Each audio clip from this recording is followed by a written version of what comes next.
Hey, what's going on, everybody? How's it going? So I just watched a goofy little Netflix movie called Rajma Chawal, and if I pronounce that title wrong, I apologize. And I'm gonna level with you guys. I'm actually still really not certain whether or not I'm gonna give this movie a score, which really annoys me because I hate not giving a movie a score because I have obsessive compulsive disorder, but I almost feel like it's not fair this time around. And not for any prejudicial reasons, I just feel like, because I've been told a few times that Indian cinema, or Bollywood, whatever you want to call it, is a pretty different thing compared to Western cinema. And between this film and a couple other movies I've seen before, I can definitely see that and why somebody would say that. And there are some cultural differences of, stuff that I may not be used to. But I did take the time to watch this movie, and I also had an interesting experience, so it's like, why not share my thoughts on it, Just try it out, man. But the plot of the film revolves around a father and a son who moved back to a big city with a bunch of family and friends. And they moved because the mom passed away, and so the son's kind of being dragged away from his life out there, and he kind of resents the father, so they're not on speaking terms. But then the family kind of comes at the dad and say, hey, what if we build you a fake Facebook profile with a cute chick on there? That way you can actually talk to your son. And he's kind of tech stupid, so they do that for him, except the Facebook profile is based on a real person, and somehow she gets thrown in the mix, and the son is also a musician on YouTube. Basically, there's a bunch of weird shit that leads to this movie being a quirky little family comedy drama. And it's like I said, there are some cultural things that I am not used to. Like, for example, the way that people use auntie and uncle in India is completely different than the way we use it. Because over here, it's all about being blood related, and over there, it's more so kind of a semi-formal way of addressing somebody who's an elder. And not only that, the movie was very tonally weird also. Like, it felt very emotional at times, and you really connect with these characters because it's a serious, like, family issue that they're going through. But other times, it just felt like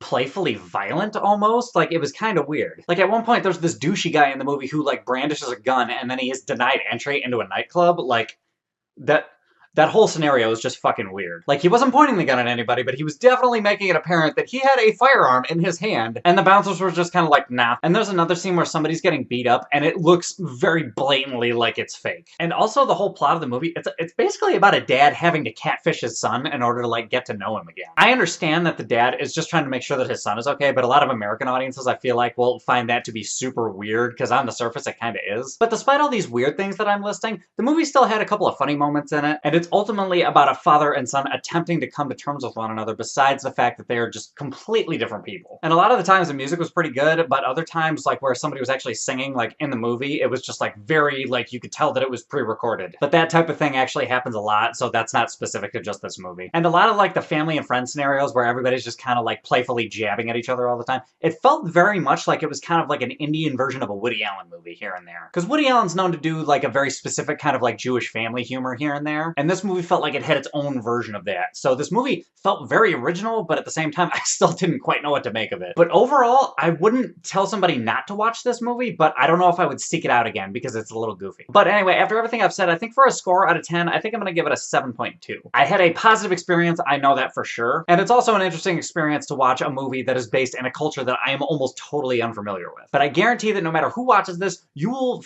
experience something new. Whether it's good or bad is up for debate, but that's up for you to decide. But anyway, guys, those are my thoughts. What are your thoughts? Have you seen this movie? Have you heard of it? Do you know anything about Indian cinema? Hop in the comments and school me on some shit. Other than that, if you like this review, give me a like, subscribe to all that other bullshit, and I will catch you guys later.